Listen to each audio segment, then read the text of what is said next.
Alan's Investigate, airing live on the United Public Radio Network, 105.3 FM in New Orleans.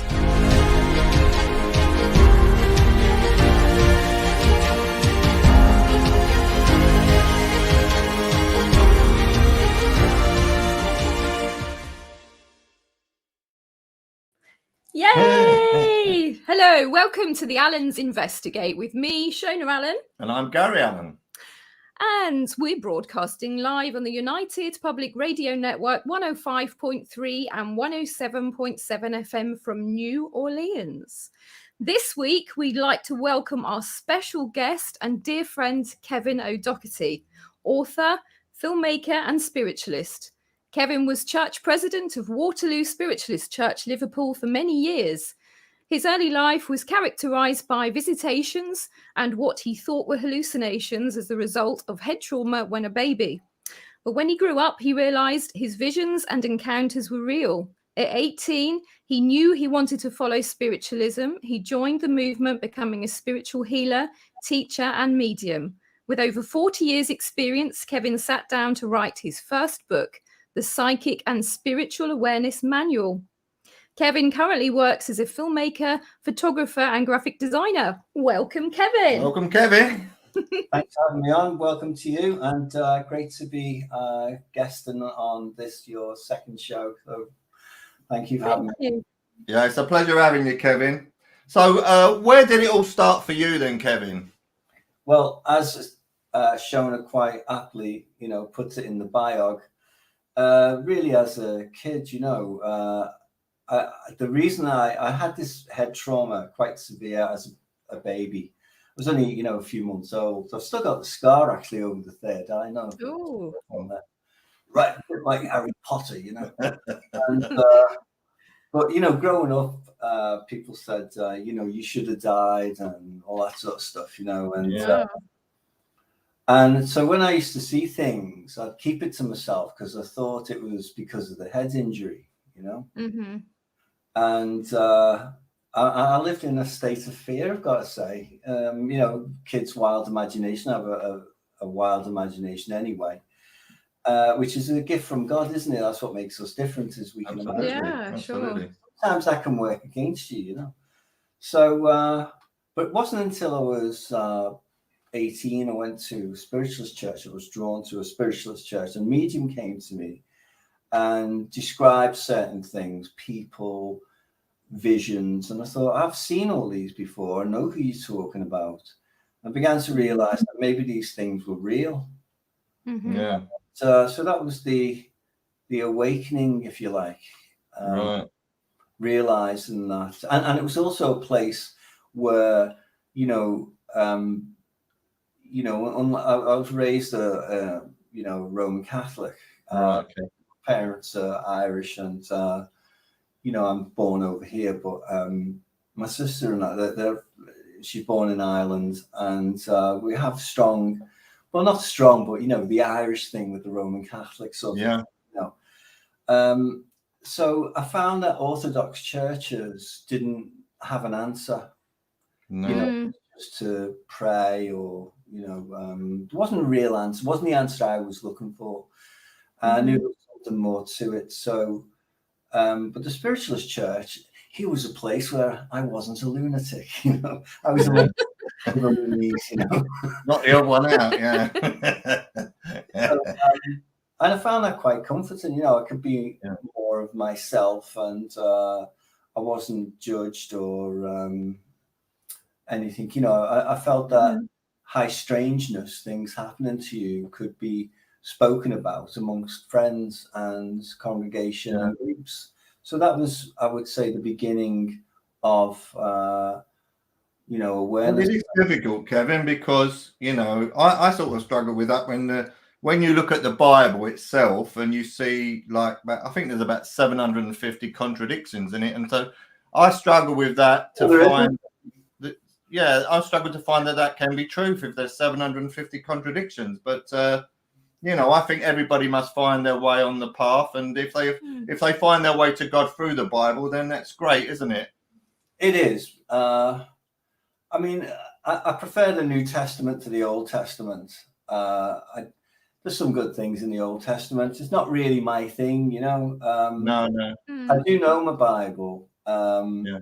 I know it very, very well. Certainly as good as any priest or vicar or minister. And occasionally they get things wrong, you know, which I like to remind them of now and then, or correct their quote. But you notice that when Christians in particular, when they're around, you know, and they're quoting chapter and verse, they often misquote or they get it wrong, you know.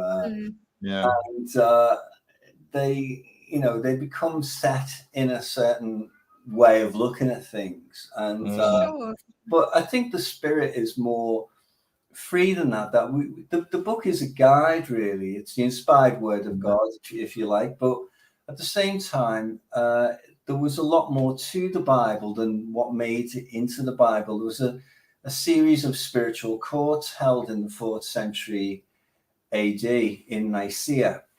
Council of Nicaea.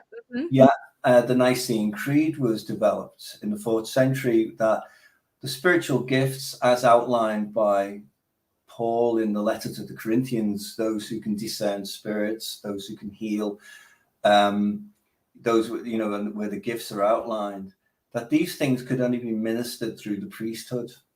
So that immediately divorced everyone. I think the problem with orthodoxy is, I was looking on GB News the other day. There was I seldom look at it, you know, but I did see it where can't remember, an Elisa Goddard or something. Goddard, her name is anyway.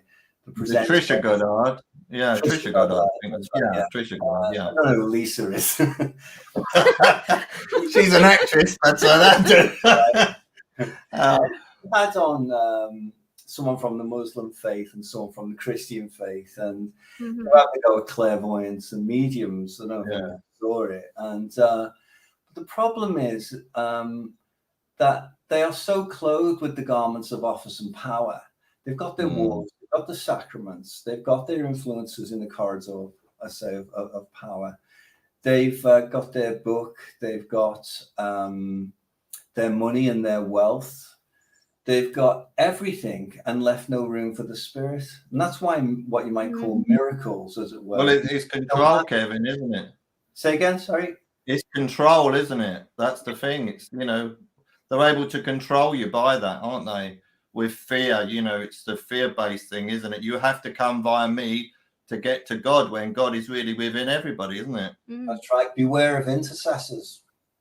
Yeah, exactly. Exactly. Well, we all found that the Bible's written in allegory anyway, you know, and if you can understand that, then you'll find the truth, you know. But each to their own. That's what I say, you know.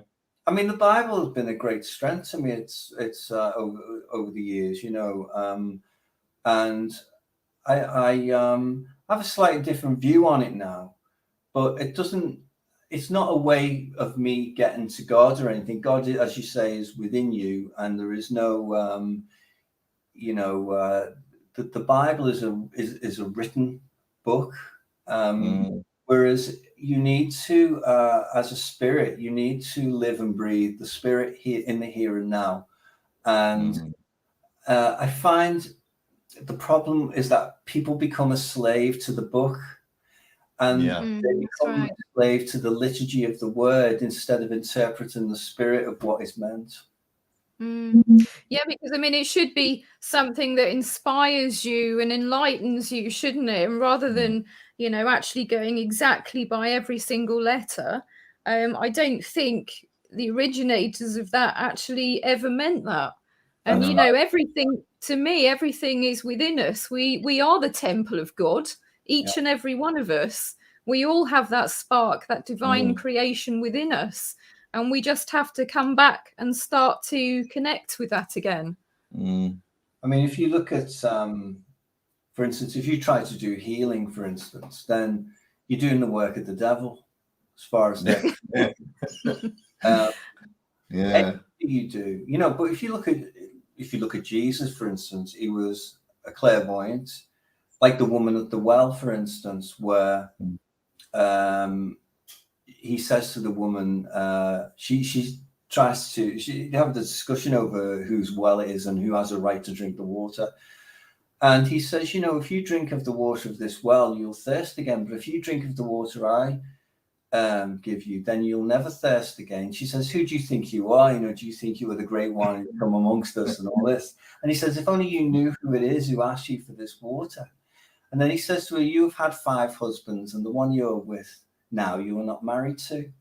Then he sends the disciples off into the town to get a donkey, which is the one he's going to ride into Jerusalem. And he says to the disciples, first thing you'll see is a donkey, and you are to ask the owner for the donkey, tell him who it is who has sent you, and he'll give it to you freely. Now, as spiritualists, we know that that was a setup, that an angel had visited the keeper of the donkey or whatever, you know, or maybe even Jesus had bilocated, right, appeared to the man and said, my disciples will come and ask for this, and it's for a certain purpose. But when they came back, she says to the disciples, he truly is the one. He's told me everything I ever did. And in interpretations, it's unto 5 generations. So that must have been the first recorded private sitting. Yeah. Well, it does raise a lot of questions, Kevin, doesn't it? You know, I mean, if the Bible is it's basically channeled, isn't it? I mean, if it's the word of God, someone wrote it down, and that's basically channeling, isn't it? You know, it's difficult to comprehend. To me, it's difficult to comprehend, you know, and I do struggle sometimes with it. Yeah. I mean, to me, maybe there's probably a lot of people that would disagree, but to me, the Jesus figure is basically the idea of what we can all become, that perfected man or woman. Go to the life of Brian, man or woman. Yeah. But it's that perfected state, isn't it, that we can and we have the possibility of becoming into. Well, you will do all the works I do, and greater works will follow you. If only you would think, do, pray, and trust as I do. One of the last things he said. Yeah, it seems interesting. It's failed, hasn't it? Orthodox religion. It doesn't. It's not carried on the message in that respect. It's too steeped in orthodoxy and money, power, greed, and all those things that are wrong. The materialism. Yeah, the materialism has kind of taken over, hasn't it, from the spiritual thing. It's lost its way, so that's why people are turning away from it more and more, especially so now. You know, it's totally lost its message. It doesn't even, you know, the Orthodox religions of the world predominantly are, you know, it's up to people what they want to believe and that, but really they are instruments of control. They have good things in them, and people do great works within them. And there are spiritual gifts and things done within religions. There are visitations and all kinds of. Yeah, I don't dispute that, but that's based on the faith of the people. And if you want to talk about Jesus and the word faith, faith means to actively believe, and it's become a dirty word, and particularly around psychics and that, who think they can produce proof. You can't produce proof. Or evidence isn't proof. Evidence can point one way or another, and what we offer is it's kind of evidence, but we can never prove it, because it's up to you to discover that message for yourself. What does it mean to you personally when you receive a message? You see. So, well, you know that, Kevin, is like with many people, they have different, they see different things, they see different aspects of what energy is, and they got different ideas, haven't they? But to me and Shona, for us, truth is a fact demonstrated. So if it's demonstrated and can be seen, that's how the way we look at truth, and anything else is superstition until such time as it's proven, really. Yeah, you know, so but that's just the way we take it, really. In a way, we're like the early Christians in that, you know, we kind of meet secretly, and you know, we're chastised by the authorities and the likes. Yeah. What's her name, Trisha Goddard, and that sort of stuff. There's an agenda going on, isn't it? Well, there's definitely an agenda. There's no question about it. There's an agenda to take away the you know, the spiritual aspect, so that if you've done away with the soul, and then it's just all materialism, you know. I mean, what good is that? I mean, you know. Well, I mean, understand. We are, in essence, isn't it? Spiritual. We are spiritual. We're made of energy. We are spiritual. So you can't take that away. But there's been sort of certain parties that have been busy over the many years trying to completely eliminate this from people, so that they're making everything, you know, mainstream science, everything is got to be absolutely material or it doesn't exist. Yeah, that's right. Kevin, if we go back to spiritualism, do you know the origins of spiritualism for the people out there? Well, there's kind of modern spiritualism, which began with the Fox sisters. I don't really buy that story, to be honest with you. It's not really my cup of tea. I think that modern spiritualism really began in the 1700s with Emanuel Swedenborg. So have a look at his work. He was a foremost metallurgist. He saw spiritualism as the re-emergence of the Christ powers. That what he said was there's been, you know, centuries of darkness, and then there's nothing until you get to St. Francis, until you get to Joan of Arc, until you get to Emanuel Swedenborg. Like he was at a dinner. This is what Sir Arthur Conan Doyle wrote in The History of Spiritualism. He was at a dinner in Stockholm. This is Emanuel Swedenborg. And he, without going into any altered state or trance, he said there is a fire. Sorry, it wasn't. He was 300 miles away from Stockholm. Sorry. He said there is a fire taking place in Stockholm now, and many people have died. And in those days, in the the 1700s, it took a while for news to reach. And indeed, there had been a terrible fire, and he described it in great detail. But he didn't go into any trance, you see. He was just at a dinner, and he just stopped what he was doing, and he spoke that way. He also produced ectoplasm, but he called it ideal. Sorry, let me get it right. Ideoplasm, he called it. And he said, the minute that I think of, he said, this mist forms, he said. And the minute I think of someone passed over, it instantly takes on their form. He said, but this substance comes from me, from out of me. It uses the fibers of my clothes and my skin. You know, he understood about physics and things. He was, I'd say, the foremost metallurgist of his time, a great intellect, you know, a scientist and a great thinker, and very, very gifted. And so I'd say he was really the beginning. But the problem why he's not acknowledged in a lot of spiritualist churches is because he was fundamentally Christian, and he saw the emergence of Christ's powers.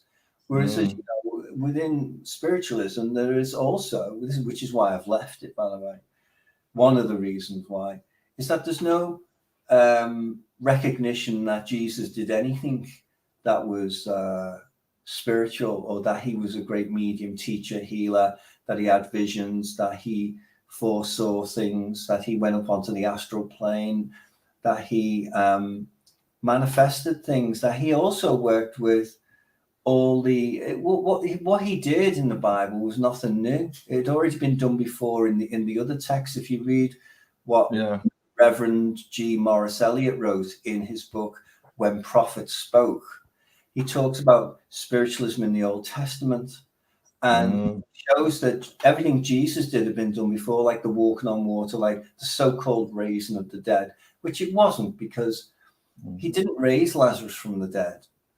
I mean, if you just pick on one miracle very quickly, people insist that he raised the dead.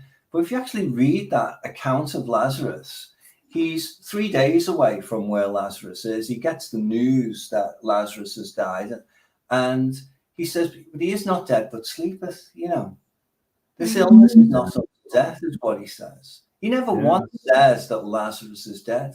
The same with Jairus' daughter. He never once says she's dead. I'll go and wake her from her sleep, he says. Because the spirit world told him, Lazarus ain't over here, mate. You know. What is, sorry, Kevin, what is interesting is that spiritualism became a religion, didn't it? Sadly, yeah. Yeah.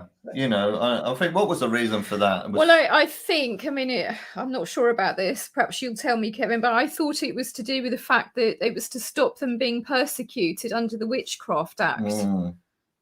Are you familiar with that, Kevin, that one?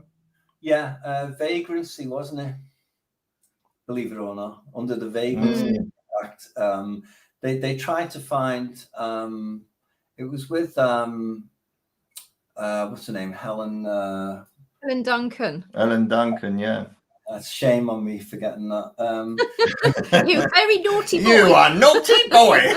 Well, you know, I listened to one of her seances. I got a tape recording of one of the seances, and I didn't really rate it very much. So she kind of went down. But she did stand up and do good things for spiritualism. But Churchill stepped in, and I think she was done under the Vagrancy Act, wasn't she, in the end? The Witchcraft Act was so old. But I don't buy any of that either. I just think, you know, I don't understand any of that, why, you know, people weren't persecuted.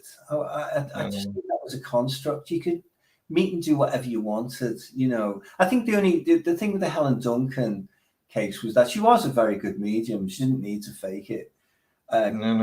Give me for saying that. I just know some spiritualists are tearing their hair out, but, you know, it's just my opinion, you know, take it or leave it. I've got tapes, you know, listen to them. Well, that's the idea of free speech, isn't it? That, you know, whether people like it or they don't like it, at least you can say it, you know, without fear of abuse. I mean, that's the thing with me and Shona, Kevin. We're not spiritualists, and we're not religious either. We have no interest in religion at all. But nevertheless, we want to bring the truth to people. So we want everyone's opinion and listen to it. And we won't be judgmental on anything. We'll just listen to it and let the viewers make their own mind up, or the listeners make their own mind up on what they think about it. It's very interesting because in the times of William Blake and Shelley and all that, there was they were really into it big time, wasn't they? And also you've got Rudyard Kipling and Agatha Christie. You know, a lot of people don't realise it. Some of the greatest writers and poets and philosophers, Plato, they all understood about the manias. Well, yeah, Plato called it the manias of economy, didn't he? And I think this is the thing. Rupert Brooke as well. Rupert Brooke. Many great writers, artists, poets, musicians. You know, they're connecting to that stream of the source, the stream of consciousness, if you like, and it's all there for the plugging into, as it were, isn't it? Really. Well, they had the Church of England in 1935, I think it was. I've got the report somewhere. Published a report into spiritualism. They were actually taking it on as, you know, again, seeing it as the re-emergence of the Christ powers, but then they decided not to, for various reasons. And we can speculate on those. They don't really go into too much about it, but I think what I was going to say earlier as well is that they don't understand how it works. They don't understand auras and energies. They don't understand astral traveling. They don't understand clairvoyance or how healing works. They don't understand chakras are. They don't understand interpretation of colors and interpretation of visions and the code of the spirit in the eyes of the soul. They don't understand how all that works. So because of that, it's easier for them to just keep what they've got rather than tear up all the stuff that, you know, they've written for so long about what they believe, their creed. And they don't like you messing with their creed, of course. So I'm not going to go at Orthodox Christians so much, but they're losing. I mean, I'm not really bothered about Orthodox Church. I just think that they don't understand even why they're losing people. No, exactly. No, it's interesting that when you talk to you know, skeptics, I've spoken to Richard Wiseman and Chris French and James Randi. I mean, do you remember when James Randi had this $1 million challenge, wasn't it? Anyone who could prove that any kind of psychic or paranormal ability. And when I challenged James Randi, he wrote back to me and said I was a deluded person if I could do what I said I could do. but there was no challenge there, no $1 million. No. I mean, you know, it was a load of nonsense, wasn't it? You know, and the thing you got to question is, Kevin, is if you spend 30 years searching for something and you don't find it, then why don't you take another job? I think. I mean, does the £1 million or dollars or whatever it is, does it actually exist? No, it never existed. No, it never existed. It was all nonsense, wasn't it? But yeah. I think Randy was going to magic out of his hat, wasn't he? Oh yes. Ka-ching! I mean, do you remember James Randi? He was a very famous magician. Yeah. Everyone knew James Randi, didn't they? Especially in America, he was really well known, wasn't he? I mean, if you sorry, Kevin, go on. You know, meeting the skeptic. Kind of did that in the first book, but really, what I say to people, if you meet someone who doesn't believe in God, and they, you know, it's a bit of a challenge, you know, they're challenging you for what you believe. What I usually say is, and it usually upsets people, but I say, you know, so in the beginning, you know, there was nothing, and shouldn't it have ended there then, you know, and but all of a sudden, nothingness became everything, you know, in the form of a big explosion, apparently, this Big Bang thing. And it wasn't like any explosion we know. Instead of destroying everything, it created everything. Yeah. And got it right first time, which, you know, Frederick Hoyle, Astronomer Royal, I think it was in 1971, said, that's like a hurricane whirling through a junkyard and assembling a jumbo 747 jet fueled and ready to go or something. He said, you know, it's as likely as that, you know. And, you know, it formed into, you know, atoms and neutrons and protons and molecules and liquid solids, light and shade and moons and stars and galaxies, and all seemed to know what to do, didn't it?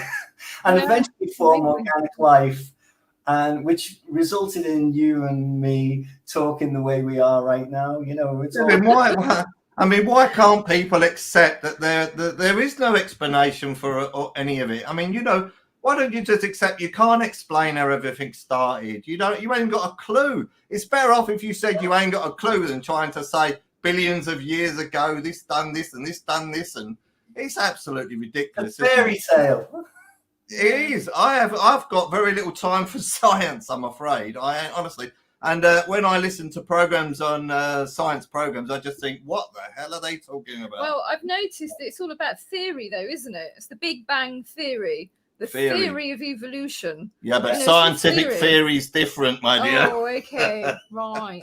Yeah, and mathematicians are winning physics prizes. The Nobel Prize for Physics was won by a mathematician.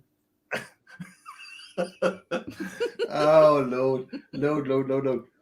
Yes, it's very, very interesting, the old skeptic thing and that. But, this is what I try to say, Kevin. Everybody has the gift of healing, and everybody has the gift of sixth sense. Even if you're the most ardent skeptic in the world, you still have access to this source, to this power, don't you? Yeah, I mean, scientism is a religion. They have cardinals and bishops and popes. So, like Brian Cox and who's the guy in the wheelchair? What was his name? Stephen Hawking. Yeah, Hawkins and Dawkins and all them. They're like the cardinals, bishops, and popes, and the priests are the ones in the colleges who are teaching all this in the university. So it's a religion, and if you mess again with their creed, you don't, sign up to what they believe in, then you are a heretic. And yet, they expect you to buy that scenario I've just given you about everything came from nothing. So, and then, I also say to them, so you're self-created. Well, you're very accomplished, self-created person, How does that work? So all this is confidence, and, it's just so, you just drop that. It's toxic, right? It's a demonic way of looking at things. It's a dark way of looking at things, because what they're doing is divorcing you, not just from heaven and earth, as Orthodox religion does. But what they are also doing is They are making you think of things. They are saying that you're a tiny, insignificant speck on a planet that's hurtling through space, which is, you know, the tip of the eastern spiral arm of a galaxy, allegedly, even though, like, we've never photographed this galaxy. They just assume this, you know. And that's what you are. And that then makes you think, well, hang on a minute, I'm nothing. And if you tie that in with Darwinism, you know, social Darwinism, it's, well, it's the law of the jungle, mate. You know, I'm better than you. I did more than you. You know, I survived. Survival of the fittest. Only the fittest will survive. You know, tough, mate. You know, sorry you didn't make it, but that's the way it is. And it's a pretext for their tyranny. And this is why, because as human beings, we have empathy, we care, we have all the positive attributes of the soul, such as compassion, you know, love, and we also have, you know, an imagination, and we can empathize with people. We don't have to go somewhere to understand the situation, but they want us thinking like monkeys and all the other creatures that don't have an imagination. So, you know, a tiger comes by some monkeys, right? And all the monkeys, they don't have this conversation that the scientists tell you they have. They communicate. They don't converse. They communicate. They make noises, and they don't have a meeting afterwards and say how they could have handled the situation better. They don't write down about it, and they don't. Them on Zoom, can't you? And they don't put things in place to make sure it never happens again. You know, they're just reacting because they're creatures. That's all they are. All the animals are creatures that way. You know, they are a certain thing of the earth in that respect. But we are not animals. We are different in that we speculate about things. We're having conversations now when, you know, we speculate about our origins, and we speculate about all manner of things, and they try to shut that down within us. And if you look, what's really under attack is the human spirit. If they can break your spirit, then they've won. And that's where we must never, in the Nag Hammadi text, there's a part where John, who wrote the book of Revelations, is hiding in a cave, and Jesus appears to him because he was a clairvoyant, John. And he says to him an interesting thing. He says, the one who sees reveals. Interesting. Yeah, this was your first book, Kevin, for the audience. The Nag Hammadi, wasn't it? Nag Hammadi. That one. Oh, yeah, that one you got in your hand. That's the one that you're pointing to. Well played, sir. Well played. Johnny good. 2 for 1, mate. 2 for 1. Come on. 2 for 1, mate. 2 for 1. Water can. Because you got a pretty face, I'll tell you what, I'll throw the 2 of them in. Right. And a pen. All the old market traders coming out there. Yeah. What else have I got? I expect my signed editions in the post then, young man. Yeah, it is. But there's a strike on at the moment. So, okay. All right then. Fair enough. What were we saying? I've totally forgotten now. You were talking about John in the cave. Yeah. So then he says another interesting thing to him, which I really love this. He says, you're the light of the world.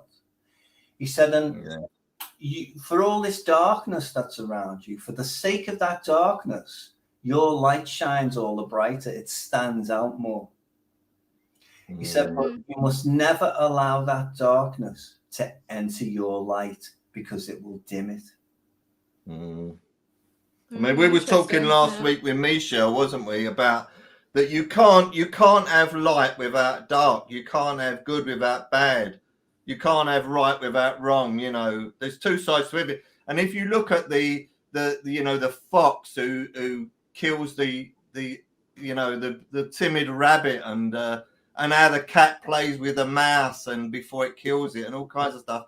And you just and even the wanton violence in the human being, and you think to yourself, what the hell is that all about? What the hell is that all about? I don't know. I mean, just this week we was watching how the fox hunters, oh God, you can't even believe that you could throw a fox to a bunch of hounds, can you? It's absolutely despicable, isn't it? It is. So, I don't know. The human being, I don't understand the human being. I've got to be honest. It's a wacko at times, isn't it?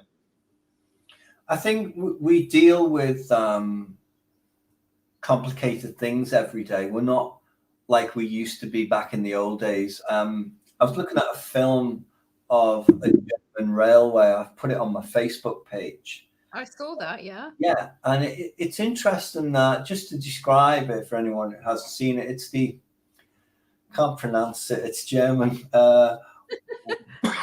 Begins with W. Hello. Yeah, the railway anyway. And it's an overhead railway. I'll see if I've got the thing here. It's an overhead railway, and it's still running now. It was made in 1902, so it's 120 years ago. It's incredible, yeah. Yeah, but the thing about it is, if you look at the, oh, it's not giving me the name now, damn. If you look at the street scenes, it's very, I don't know if I can get it on there. Hold on. I should have screen shared it really, just to show people. It's probably not going to show up very well on there, I don't think. Yeah, you can see that. Yeah. So it's in stunning clarity. It's a journey on this train that goes through the town in Germany, wherever it's called. And but what's interesting, when you look at people walking around, going about their affairs as they usually do, and it's just a peace and tranquility. And this isn't a construct. This is a snap of life. This is you think. And if you read the comments, you know, I want to go there. Why? Look, look what we've lost. You know, for sure. To define the past as being very hard, and you know, you're lucky you're alive now. Who now doesn't want to go back to 1990, 1980, 1960, or some other era, some other time? Yeah. The attack on the spirit, you say. Yeah. And so when you look at old footage like that, it immediately think, you know, look at the values, look at the street life, just how things were. Everything's, you know, tidy. People have got things to do. They seem healthier and happier. And of course, an amazing achievement, the railway itself, and it's still astoundingly is still running today. So yeah, it's amazing. It is amazing. Yeah. But you know, sorry, go on. No, I was just gonna say that in today's society, as it's been for quite a long time, people are slaves to the media, aren't they? They're slave to television. You know, they're slaves to it, and they're controlled by propaganda. And it will be lovely to see things change, where truth becomes important again. You know, where it becomes people's essence, truth. Yeah, it's about finding the spiritual self, a connection, reconnecting ourselves, or making that connection stronger with that which created us. Because as it says in the Gospel of Thomas, that which created you, that which is within you will save you. But if you deny that which is within you, then that which is within you will destroy you. And you see it when people have a gift and they never develop it. It could be a pianist or something, and they never ever, you know, take up the piano, say, or never accomplish it. And they become, it can destroy them, you know, it can become something. And you got to look at the conditions why these things are shut down in us. And, you know, the attack on the human spirit today, I think, has never been stronger because we have technology, we can reach more people. And so, you know, we've got to be more clairvoyant. We've got to bring healing. We've got to reconnect. Look at not just the German film, but look at things of wildlife. Look at some nature. I know you've shown, you take a lot of really great photographs of flowers and things. And I've written to you before. I said I find these very inspiring. They, you know, when you're forgetting about things, when you're getting tied up in the material thing, you know, you switch to something like a beautiful flower, and it reminds you when you were a kid, and that connection. And that's what they're trying to destroy. You look at society now. They're building these rabbit hutches for everyone to live in. Yeah, for sure. Well, this is it, isn't it? I mean, there's just so many fields and things. We see that where we live in Norfolk, and they're just so much of the agricultural land and the green fields are just being swallowed up by developments now, more and more. And I've never seen so many trees cut down as I have in the last 12 months. Yeah. Yeah. Everywhere. Yeah. I mentioned this to you the other day. I don't know if it's happening, anyone listening around the world, it's happening where they are, but certainly in the UK, and I know you agree, seems to be a lot of people walking down the street, and I'm not talking about with earbuds in, right, on a phone, but who are talking to themselves. Yeah. Yeah, I've noticed that as well. Like, you know, and it reminds me of, you know, so I'm writing a new book at the moment. It's not out yet, but it describes some of the stories that I dealt with, particularly when I was president of Waterloo Spiritualist Church. Right. Been called out to many different things, you know, hauntings and events and things. I've experienced a lot as well, so I've kind of put it into chapters, so you can just dip in and out. You don't have to. It's not a linear narrative, you know.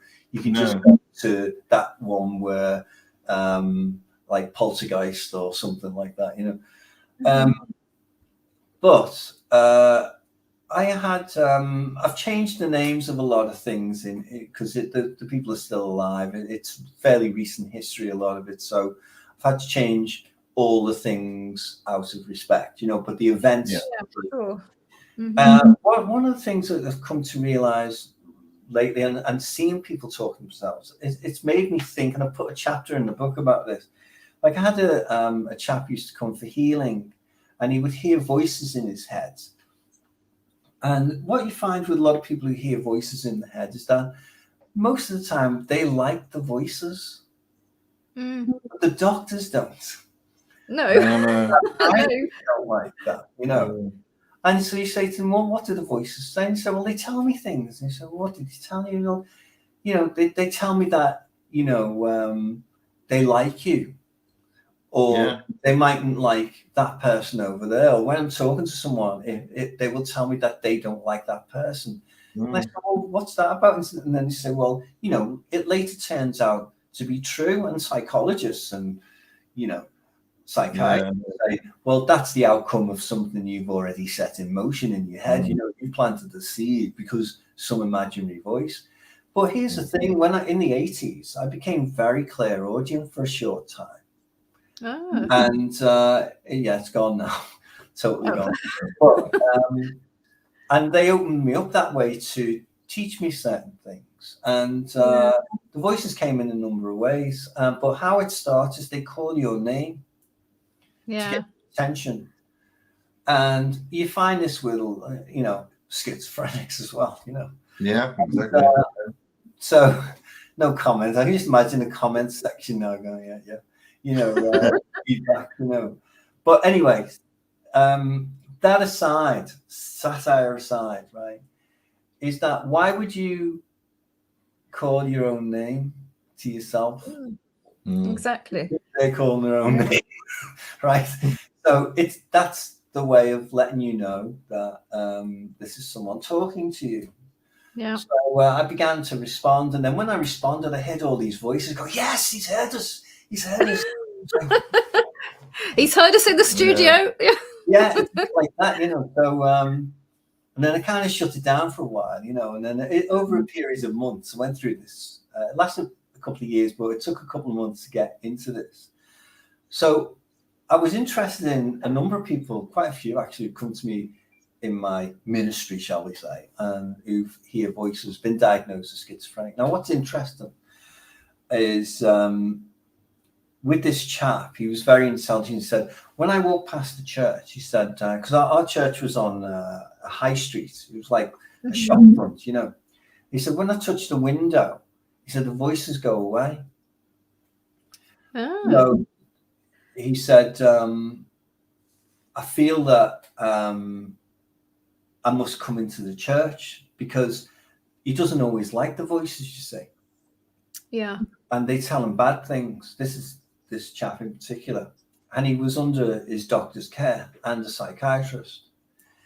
And I had a series of conversations with him, and I found this very interesting, is that he said, the voices tell me that the medication, the drugs my doctor has given me, together with what my psychiatrist gives me, because they have prescription pads too.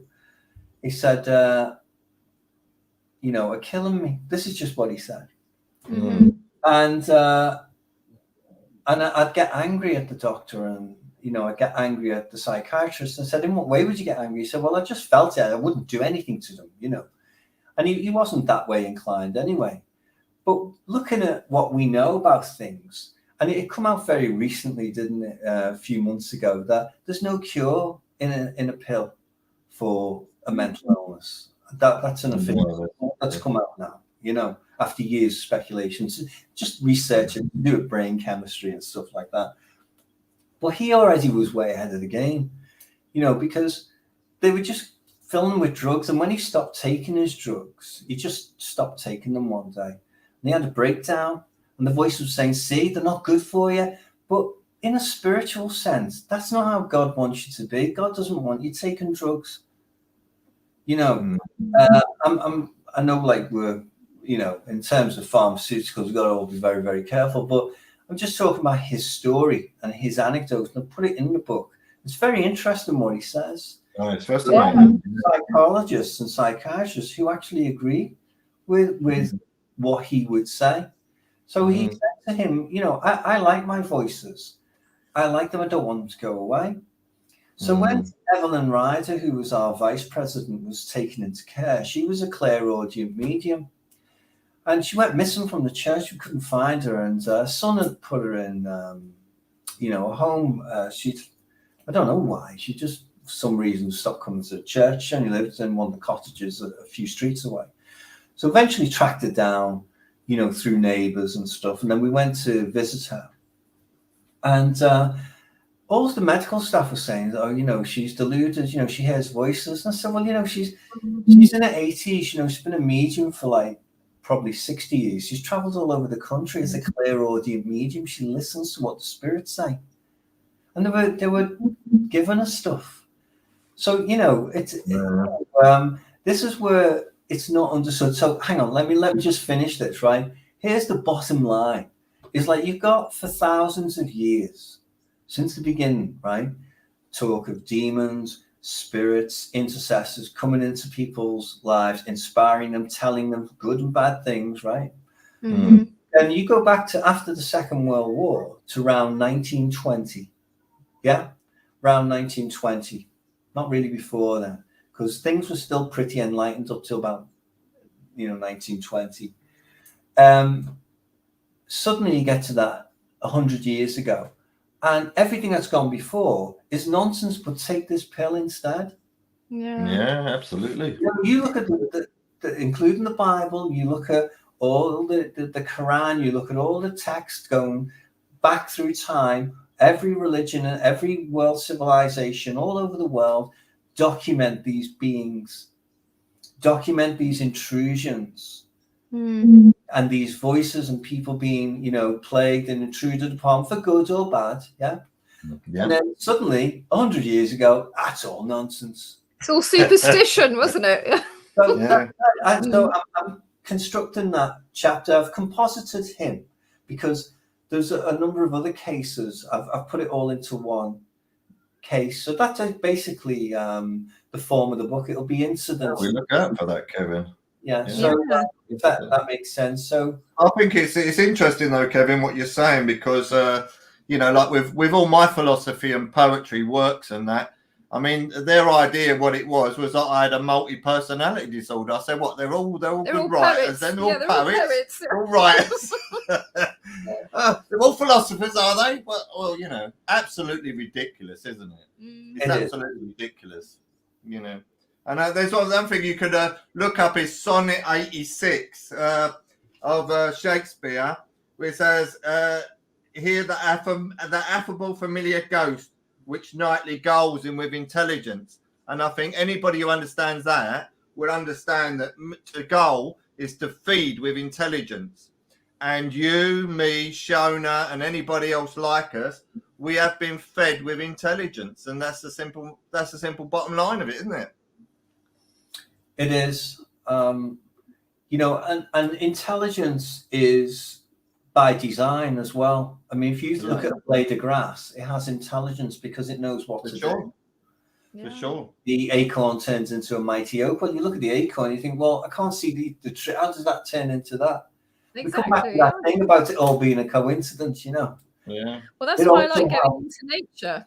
That's why I like going into nature so much and photographing it, because, you know, I just stand there in awe of everything. Oh, absolutely. And if people actually take the time just to stop and think and look and take it all in, and you're thinking that tree there, this tiny flower that every year it pops up from a bulb, you know, it's resurrected every year, isn't it? Every spring.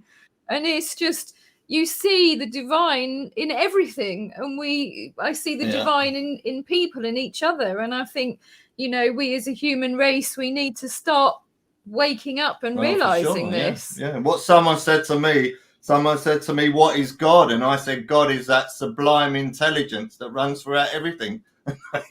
That's the best way of describing God, isn't it? I mean, what other name could you say for God other than the sublime intelligence that runs throughout everything in nature? And, you know, when meeting the skeptic, and dare I say with Orthodox religions as well, is that we don't look for God. We see everything as evidence of God. Flowers, the trees, you and I. This is evidence of God. We're not looking for God. This is evidence of God. Of course. And it's the thing with, you know, people say, you know, trying to find evidence of miracles and things, but life is a miracle. Life itself, you know, the trees, the flowers, the birds that fly, everything is a miracle, isn't it? Yeah. I mean, it's you are a living miracle, Kevin. A walking, talking, living miracle, aren't you? You know, as we all are. Yeah, we are. And, you know, we stand as a testimony to God, to, you know, the reality beyond. Because another thing to think of is that the material plane that we're in now is just a lower aspect of the spirit world. You know, this is the spirit world, but it's in a material form. It's a mirror, a reflection, as the term's used a lot. It's almost like sort of getting in a car and driving it, isn't it? You're having that experience. You're a spirit having an experience in the physical, aren't you? Yeah. To me, anyway. Because, and, you know, people wonder about the future and what's going to happen. And, you know, you shouldn't worry too much, because everything I worry about never happens. So worrying works. No, that's what I'm saying. You know, like yourself, I mean, I've seen many things for the future, and I'm not worried. I think the future is going to be very bright, unlike a lot of people, because I believe that the truth will come, and everybody will understand what we're all about. You know, that's what the purpose of this show is that it's bringing truth to people, and whether you like it or you don't like it is immaterial. The fact of it is that's the aim of the show, to bring truth to people. And, you know, we have to have guests like yourself, Kevin, to bring people enlightenment. That's it. Well, it can also break you as well, can't it? You know. Well, yeah, it could. It can, but you know, I mean, that doesn't bother us, because at the end of the day, truth is paramount to everything. You know, truth is paramount. So we become stronger as a result of that. Because everything that you have, I mean, if you go back 5 years ago, well, I certainly with myself, if I go back 10 years ago, I go back 15 years ago, I believed different things, and I understood differently. I mean, what I say to people is, look where you are now, how much more you know now than you did before. Yeah, for sure. Absolutely. You know, know so much more now. And, you know, this thing on to, you know, modulate that a bit to aging, you know, there's this thing to destroy the human spirit of everyone's too old, everything's past, and, you know, you got to do it by a certain age and all this kind of stuff. And that's a toxic way of looking at things, because like in all the things I do in my work and in my life, I'm much better at it now than I ever was. I even drive the car better. I do the garden better. I edit better. You can do my garden then. Yeah. Again? Leave our garden alone. But generally, we do things better. We're better family members. We're better at everything. You know, we cook better. Yeah. We get better as we get older. We mature. Yeah, you do. Yeah. It's seen as a negative thing, and it's not. It's the destruction of what it is to be a human being. You know, you look at other cultures, and in the past, and jump back to the German film, old people back then were respected for their knowledge. Yeah. And I was very close to my paternal. I didn't know my mother's mother very well, and she passed when I was a kid. But I was partly raised by my Irish grandmother. And she come from Valentia Island, you know, which is off the coast of southwest coast of Ireland. And she gave me a different outlook on things, you know. She gave us all an outlook on things that was different. You know, she shaped us who we were in an awesome way, which is why I love Valentia Island. Whatever it was about that place that made her who she was, there's something else to do with the geography. The point I'm making is, as she got older, she became better at things. You know, we all do in our skill sets and all the things that we do.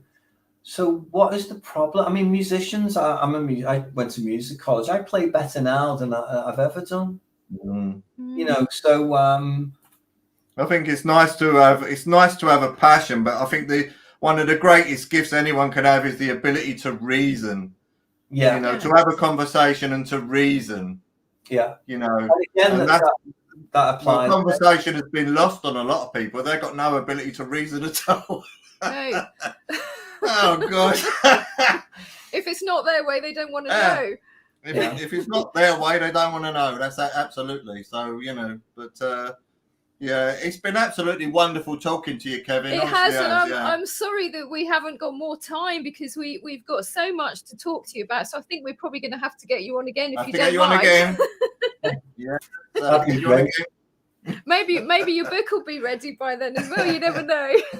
Well, yeah, you know, but no, seriously, thanks for having me on, and it's great what you do. It's been an absolute pleasure.